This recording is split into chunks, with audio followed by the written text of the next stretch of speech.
Hello বাগান প্রেমী YouTubers, আপনারা যে যেখান থেকে আজকে আমার এই ভিডিওটি দেখছেন, আপনাদের সবাইকে বিলেতের বাগান বাড়ির আরেকটি ব্র্যান্ড নিউ ভিডিওতে স্বাগত জানাচ্ছি।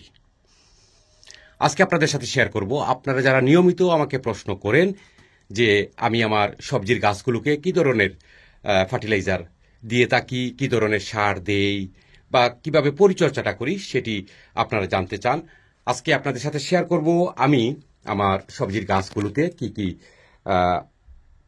সার দিয়ে থাকি বা কি ধরনের পরিচর্যা করে থাকি, যে এত অল্প দিন অর্থাৎ মে মাসের এই শুরুতে আপনারা যদি দেখেন, এই যে সিসিংরা গাছটা দেখেন, তারপরে এই যে সিমের গাছটা দেখেন, বিশেষ করে সিসিংরা গাছ যদি বলি আপনারা, এখানে মাত্র 4টা গাছ, এই দেখেন,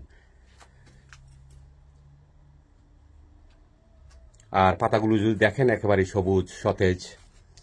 তো এগুলো কিভাবে হয় সেটি আজকে আপনাদের সাথে শেয়ার করব। প্রথমেই দেখছেন আপনারা এই যে আমি এই টপের সাইডটা আমি একটু খালি করে নিয়েছি, মাটিটা উপরে দিয়ে এখানে একটু নালার মতো করেছি। তো এখন দেখব, চলেন। তো একটু আগে আপনারা যে দেখলেন আমি এই আলুগুলো ব্লেন্ডার করে নিয়েছি। তো এখন এই যে নালাটা করেছি, এখানে আমি এই যে আলু দিয়ে দেব।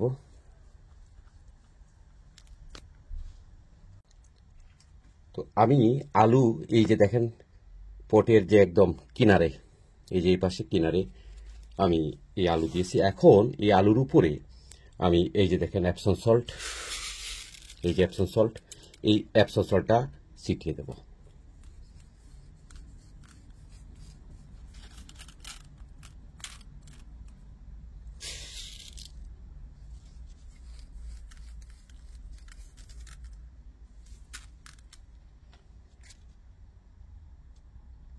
এখন আমি এই যে উপরে যে মাটিগুলো তুলেছিলাম এগুলো দিয়ে আমি ঢেকে দেব।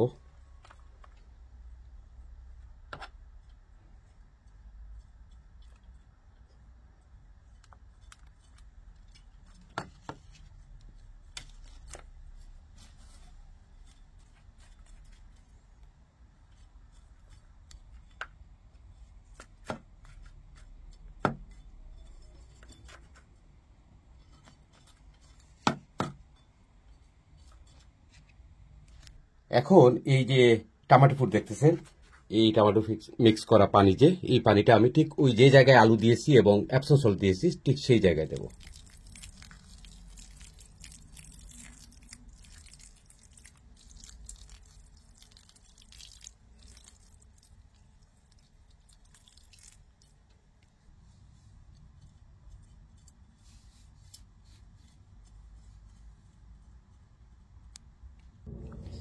তো এই যে দেখলেন আমি এখানে যে নাগার যে চারাগুলো রোপণ করেছিলাম তার চারপাশটাই আমি এভাবে খাল করে নিয়েছি, গর্ত করে নিয়েছি। ঠিক এই জায়গায় আমি ওই আলু যে স্মাশ করেছি সেই আলুগুলো দেবো এখানে।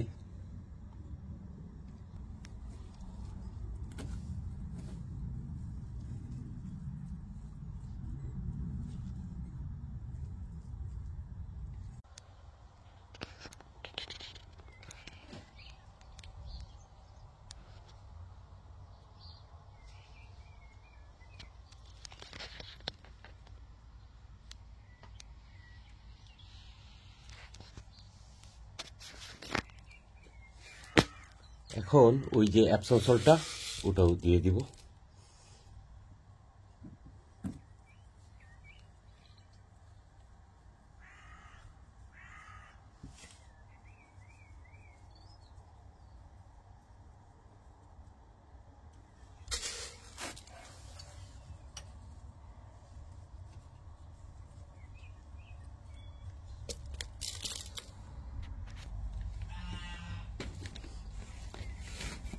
এখন আমি ওই যে মাটি দিয়ে আমি আবার ওটা রেখে দেব।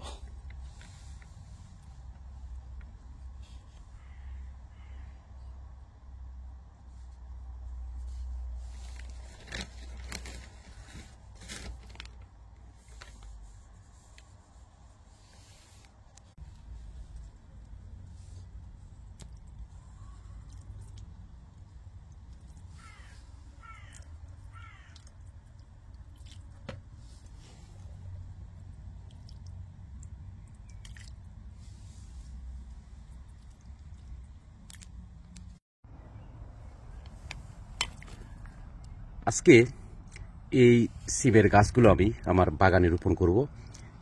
এটি দেখতে সিমের গাছগুলো অনেকটা ইপসা ওয়ানের মতো মনে হলেও এটি কিন্তু ইপসা ওয়ান না, এটা হচ্ছে আরশিনা।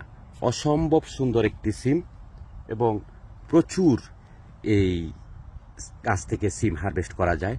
তো এটি আজকে এই যে জায়গাটা আমি রেডি করেছি, এই জায়গায় আরশিনা রোপণ করব।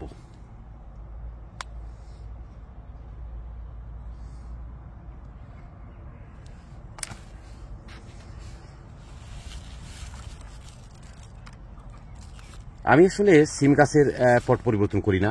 এই সিমের যে চারাগুলো দেখতেছেন এটি কিন্তু আমি এই মাটিতেই বীজ রোপণ করেছিলাম এবং আজকে দিন পর্যন্ত এখানেই আছে। আমি এটাকে যদি 2টা বা 3টা করে পট পরিবর্তন করতাম তাহলে অনেক জায়গা দরকার হতো, আর আমি তো আসলে অনেকগুলো সবজির বীজ রোপণ করি, যার ফলে আমার কিন্তু সেরকম পর্যাপ্ত জায়গা নেই। আর আপনারা যারা অল্প বীজ রোপণ করেন আপনারা পট পরিবর্তন করতে পারেন, গাছগুলো আরও দ্রুত বড় হবে।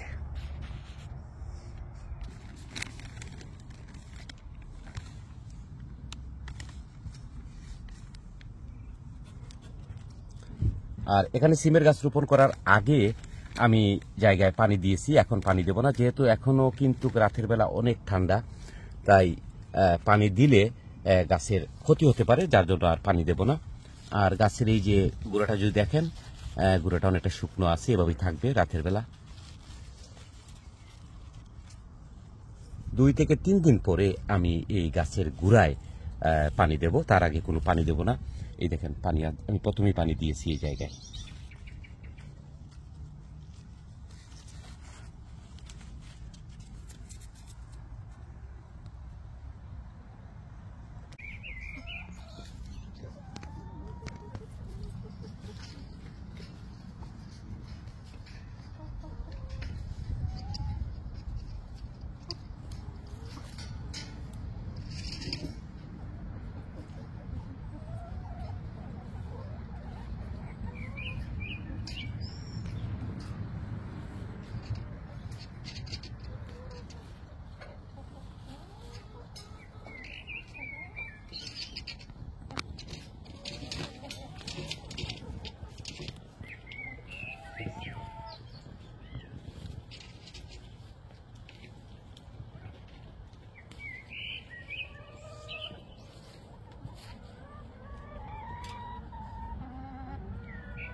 এখন এই যে আমার সিমের চারাগুলো দেখতেছেন এগুলো হচ্ছে ইপসা ওয়ান। তো ইপসা ওয়ানটি আজকে আমি রোপণ করব। আর এই যে চারাগুলো দেখতেছেন এগুলো কিন্তু অনেক বয়স্ক চারা, বেশ বয়স হয়েছে, তবে এই চারাগুলোর আমি কিন্তু 1G করিনি। এই যে জায়গায় এখানে আজকে ওই যে পুরোটা জায়গা জুড়ে মোট এই যে দেখুন 11টা আমি এরকম গর্ত করেছি, এই যে গর্ত করেছি এরকম 11টা গর্ত করেছি, অর্থাৎ এই জায়গায় আজকে আমি 11টা ইপসা সিমের চারা রোপণ করব। আর রোপণ করার পর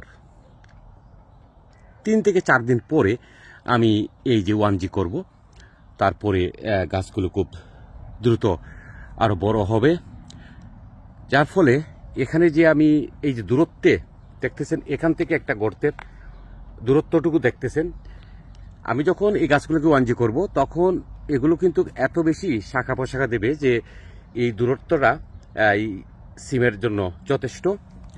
তো এখানে বেশি আমি রোপণ করব না, ওই যে ওখান থেকে এই পর্যন্ত মোট 11টা ইপসা সিমের চারা আজকে রোপণ করব।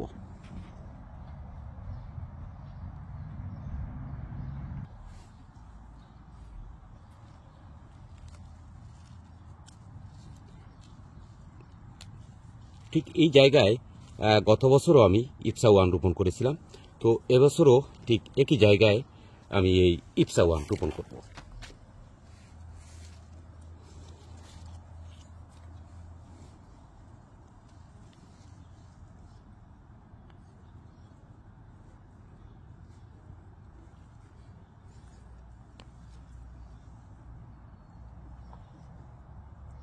ঠিক এরকম করে আমি বাকি 10টি চারা এই জায়গায় রোপণ করে নেব আজকে।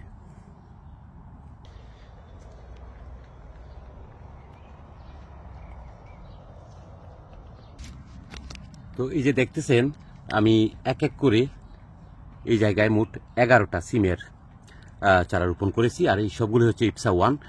গত বছরও আমি ঠিক এই জায়গায় ইপসা ওয়ান রোপণ করেছিলাম, প্রচুর সিম হারভেস্ট করেছি। আর এখানে আমার গত বছরের মাটি ছিল, তার মধ্যে আমি আরও কিছু নতুন মাটি দিয়েছি, বাস এটুকুই।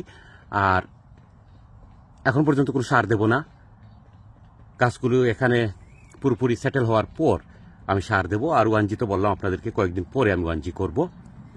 আর আপনারা যারা সিমের গাছ বাইরে রোপণ করতে চান, বিশেষ করে যারা শীতপ্রধান দেশে সামার গার্ডেনিং করেন, ইংল্যান্ডে যারা করেন, আপনারা অবশ্য আপনাদের নিজ নিজ শহরের আবহাওয়া দেখে গাছ বাইরে রোপণ করবেন।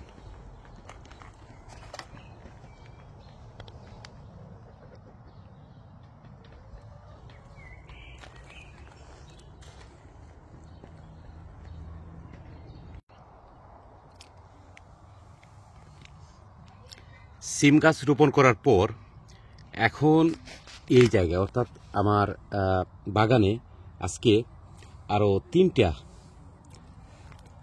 নাগামরিচের গাছ রোপণ করব। এই যে একটা আছে, তারপর এই যে আরেকটা। তো এগুলো কিন্তু গ্রিন হাউসে বা পলিটেনের ভিতরে না, এগুলো সরাসরি আমার বাগানের যে জায়গা আছে সেই জায়গায় বাইরে রোপণ করব।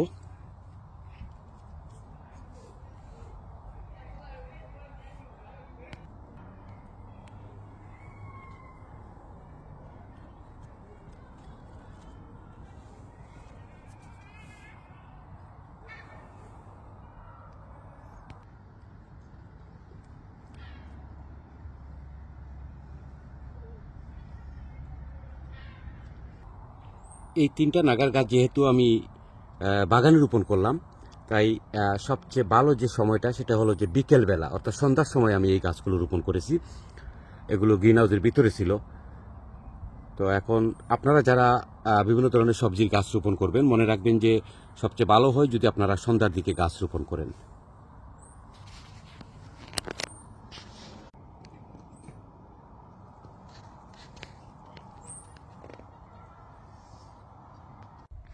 তো এখন আপনাদেরকে আমার গ্রিন হাউসের ভিতরে নিয়ে আসলাম, আমি দেখাবো আমার কিছু চারা। এই প্রথমে যেগুলো দেখতেছেন, এই যে এখানে আছে ডুগি, এটা বাঁশ ডুগি। তো এরকম কাপের মধ্যে রাখার কারণ হচ্ছে নিজের অনেক আত্মীয় স্বজনে মাঝে মধ্যে চেয়ে বসেন যে ডুগির গাছ, অনেকেই বীজ থেকে চারা করতে পারেন না, তো চান যে 2-1টা গাছ যদি হয় তাহলে অন্তত সুন্দর যে বাগানে ডুগির গাছ দেখবেন, সেরকম ওনারা আশা করেন, তো তাদেরকে দেওয়ার জন্য এরকম। আর এই যে এটা হচ্ছে বাতুয়া শাক। তো বাতুয়া শাকটা আসলে অনেক বিশাল আকারে এক একটা গাছ হয়ে থাকে। তো এগুলো আমি আসলে বাগানে রোপণ করিনি, আমার গত বছরের যে গাছ ছিল সেই গাছ থেকে বীজ পরেই কিন্তু আমি আপনাকে দেখাবো, আপনাদেরকে প্রচুর গাছ হয়েছে। তো এরকম তুলে রেখেছি, আত্মীয় স্বজনের মধ্যে অনেকে চান তাদেরকে দেব। আর এই যে পেছনে যেগুলো দেখতেছেন, এগুলো যদি দেখাই একটু, এই যে এই গাছটা যদি আমি একটু নেই, এই যে দেখুন, এটি হচ্ছে বাংলাদেশি নাগা। তো এই দেখুন একটা কাপের মধ্যে অল্প মাটিতে। তো এখানে সবগুলোই চারা খুবই হেলদি।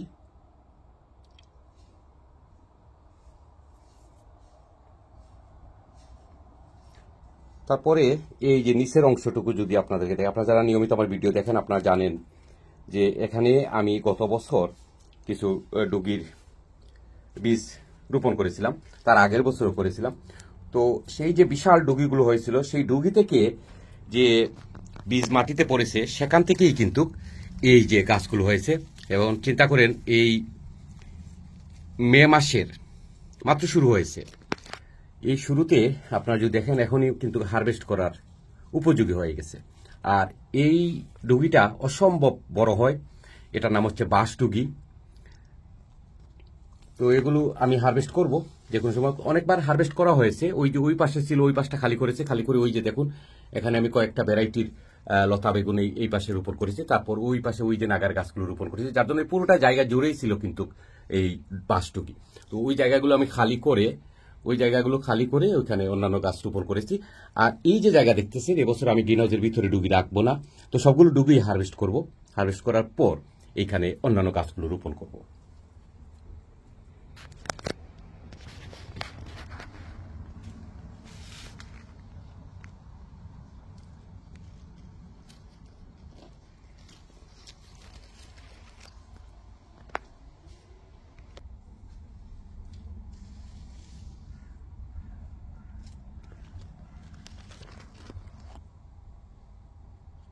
আর এখানে যে লাউয়ের যে চারাগুলো দেখতেছেন, এটা হচ্ছে তৃতীয় ধাপ, এটা তৃতীয় ধাপের চারা।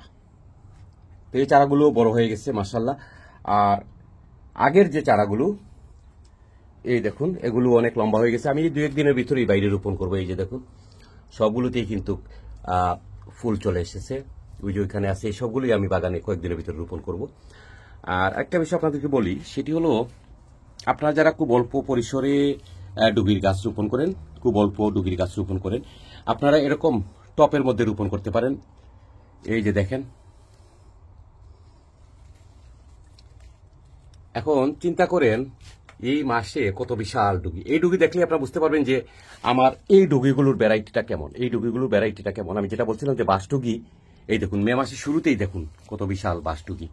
তো আপনারা এরকম টপের মধ্যে যদি রোপণ করেন তাহলে আপনাদের ডুগিগুলো বড় হবে। আমি এখান থেকে মাত্র 3টা ডুগি ওইখানে রোপণ করেছি। আর এগুলো হচ্ছে ডরসেট নাগা। আপনারা যারা ইংল্যান্ডে বসবাস করেন আপনারা জানেন যে ডরসেট নাগাটা অনেক পপুলার। তো এইটা কিন্তু অনেক বছর ধরে আমি রোপণ করি। তো এই যে চারাগুলো দেখতেছেন, এগুলো আমার নিজের বীজ থেকে আমি চারা করেছি। এটি হচ্ছে ডরসেট নাগা। আর এগুলো হচ্ছে পৃথিবীতে সবচেয়ে দামি যে মরিচটি, আপনারা অনেকেই জানেন কিনা জানি না, সেটি হচ্ছে আজি চারাপিতা। এবং এই যে দেখুন, তো এগুলো আমি গত বছর প্রথম রোপণ করেছিলাম, পৃথিবীর সবচেয়ে দামি মরিচটি। আর সেই গাছ থেকেই আমি বীজ সংগ্রহ করে এই চারাগুলো করেছি।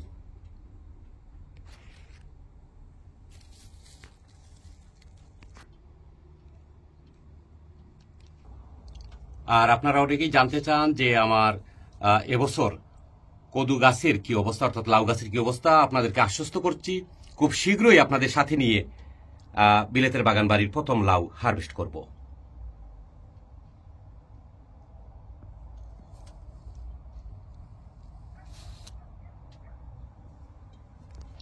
আপনারা যারা নিয়মিত আমার ভিডিও দেখেন আপনারা জানেন, কিছুদিন আগে আমি একটা ভিডিও আপনাদের সাথে শেয়ার করেছিলাম যে আমার খুব ছোট গাছে লাউয়ের গাছে কলি আসতে শুরু করেছে। সেই গাছ থেকেই ইনশাল্লাহ খুব শীঘ্রই আপনাদের সাথে নিয়ে লাউ হারভেস্ট করব।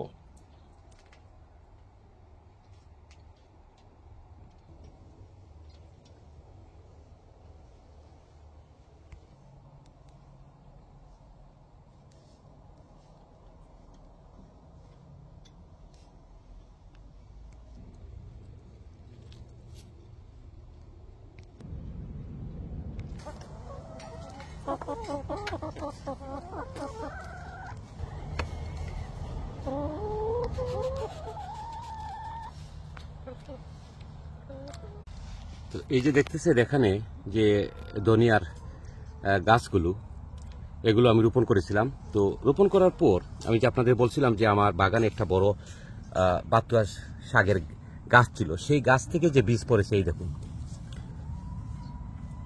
মানে সব জায়গায় পুরোটা বাগান জুড়েই গাছের মতো হয়েছে এই বাতুয়া।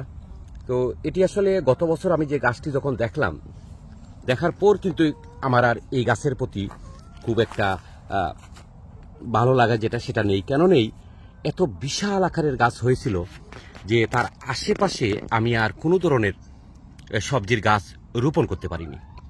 তো এবছর আমি খুবই সতর্ক, এই বাতুয়া শাককে কোথাও আমি বড় হতে দেব না। আর যদিও দেই তবে সেটি আমার যে অন্যান্য সবজির গাছগুলো, সেই সবজির গাছগুলো থেকে আমি দূরে রাখবো। তো এখানে যদি দেখেন এই যে এগুলো কিন্তু আমি রোপণ করিনি। তো আমি করতেছি কি, এই যে যেটা আপনাদেরকে দেখিয়েছিলাম, এই যেভাবে কাপের মধ্যে করে রাখতেছি, যারা চাইবেন তাদেরকে, আমার আত্মীয় স্বজনের মধ্যে যারা চাইবেন তাদেরকে দেব।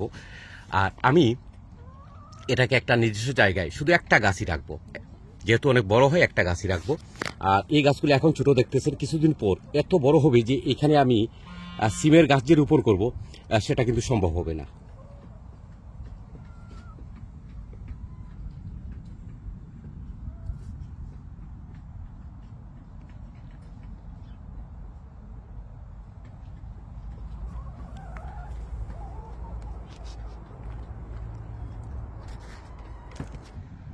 এত সুন্দর দুনিয়া হয়েছে এই শীতের মধ্যেও।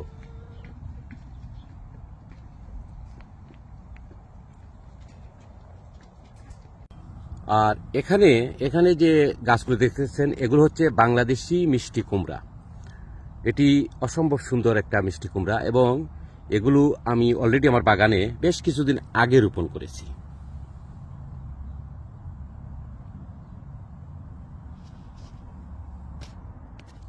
আমরা সবাই জানি যে মিষ্টি কুমড়ার বেশ কিছু ভ্যারাইটি রয়েছে। আমি অনেক বছর ধরে বেশ কয়েকটি ভ্যারাইটি ট্রাই করেছি, তবে এবছর মনে হচ্ছে যে এই ভ্যারাইটিটি সবচেয়ে ভালো।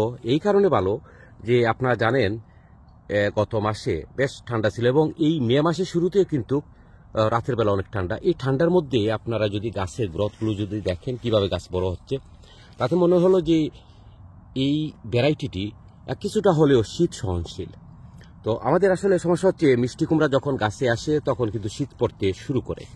তো আমি আশা করি, যেহেতু এখন দেখতেছি এই যে খোলা আকাশের নিচে গাছগুলো বেশ ভালো হচ্ছে, তো সেখানে মিষ্টি কুমড়া যখন সামারের শেষের দিকেও যদি আসে তাহলে এই হালকা শীতে এই গাছগুলোর কোনো ক্ষতি হবে না।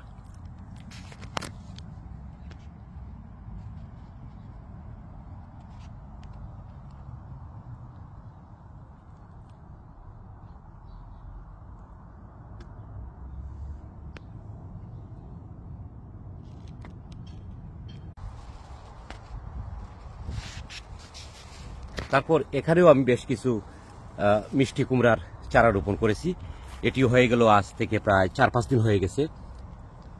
তো এই রাতের বেলাও দেখতেছি যে গাছগুলোর কোনো ক্ষতি হচ্ছে না। প্রথমে একটু টেনশনে ছিলাম যে গাছগুলো এখন যে ঠান্ডা পড়তেছে রাতের বেলা ক্ষতি হয় কিনা। তো যেহেতু এই কয়েকদিনের শীতে কিছু হয়নি, আর সামনে তো আর গরম পড়তে শুরু করেছে, আশা করি কিছু হবে না।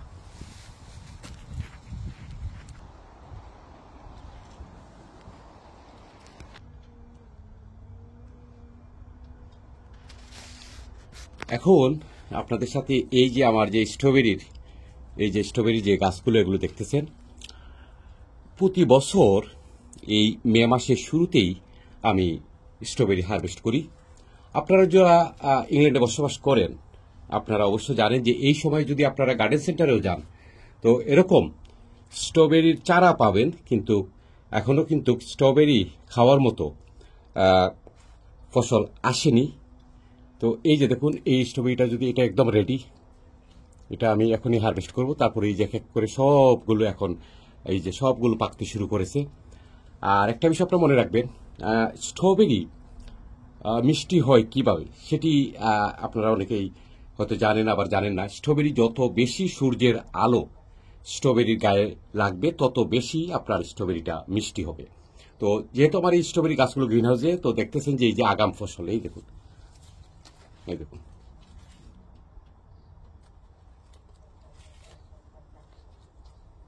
তো ওখানে পাকছে যে এগুলো আরো কয়েকদিনের ভিতরে পেকে যাবে। তারপর এখানে তো আরো অনেকগুলো এই যে পাকছে, এগুলো খুবই মিষ্টি স্ট্রবেরিগুলো।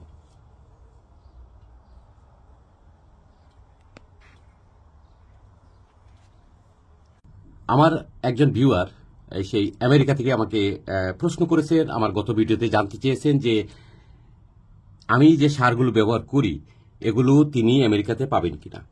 তো আমি সার্চ করে দেখলাম যে ওনার আশেপাশে অনেকগুলো গার্ডেন সেন্টার রয়েছে। তো আমি ওনাকে বলছি যে আপনি আপনার গার্ডেন সেন্টার থেকে এই যে এই টমেটো ফিডগুলো নিতে পারেন। তারপরে এই যে এখানে দেখেন এই যে এটা হচ্ছে ফিশ ব্লাড অ্যান্ড বোন, এটিও কিন্তু আমেরিকাতে পাওয়া যায়, এটিও পাওয়া যায়। তো এগুলো আপনি কিভাবে ব্যবহার করবেন এই যে এইদিকে লেখা আছে, আপনি সেভাবে ব্যবহার করতে পারেন। আর এখানে যেটা দেখতেছেন এটিও কিন্তু আমেরিকাতে পাওয়া যায়।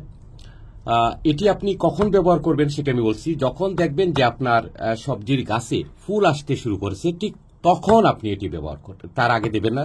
চারা গাছে এটি দেওয়ার কোনো দরকার নেই। এটি ফুল আসার সাথে সাথে যদি আপনি গাছে দেন তাহলে দেখবেন যে প্রচুর ফুল আসতেছে আপনার গাছে। আর মনে রাখবেন, ফুল বেশি আসা মানেই ফসল বেশি আসা। তো আপনি যে কোনো ধরনের লিকুইড সার যাই বলি আমরা, আপনি যখন ব্যবহার করবেন তো মনে রাখবেন সেটি যেন গাছের গোড়া থেকে দূরে হয়। আর আমি প্রথমে যেটি আপনি হয়তো ভিডিও দেখছেন, বা আপনারা যারা ইউরোপ, আমেরিকা, ইংল্যান্ড থেকে দেখছেন, আপনারা দেখেছেন যে আমি আমার নিজের বানানো ফার্টিলাইজারটা, নিজের বানানো ভেজিটেবল থেকে যেগুলো সেগুলি মূলত আমি আমার গাছে অর্গানিক ব্যবহার করি। আপনারা চাইলে সেটি ব্যবহার করতে পারেন। আলু খুব সস্তা, এই দেশে বলেন, ইউরোপে বলেন, আমেরিকায় বলেন, সব জায়গায় কিন্তু আলুটা সস্তা। তো আপনারা যে ভিডিও শুরুতে আপনারা দেখলেন যে আলু দিয়েছি, পাশাপাশি আপনারা যদি এই যে দেখেন এখানে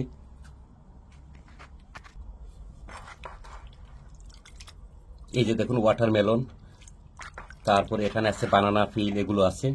তো এগুলো যদি আপনারা বা আমার যে ভিউয়ার আমেরিকাতে প্রশ্ন করেছেন, এগুলো কিন্তু আমাদের সবার বাসায় থাকে। যে কোনো ধরনের ভেজিটেবল কিন্তু, সবজি, ফ্রুট, এগুলো আমাদের বাসায় থাকে। এগুলো যদি আমরা পানিতে ভিজিয়ে রাখি, তারপরে আমরা এই পানিটা গাছে দিতে পারি, এটি গাছের জন্য খুবই উপকারী। তো আমি সবসময় ন্যাচারালি গাছকে বড় করার চেষ্টা করি।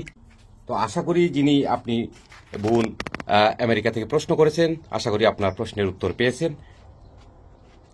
তো সম্মানিত ভিউয়ার, আজকে পর্যন্তই। বেলেতের বাগানবাড়ির পরবর্তী ভিডিও দেখার আমন্ত্রণ জানিয়ে বিদায় নিচ্ছি। আপনারা সবাই ভালো থাকুন। আপনাদের সবার জন্য শুভকামনা রইল।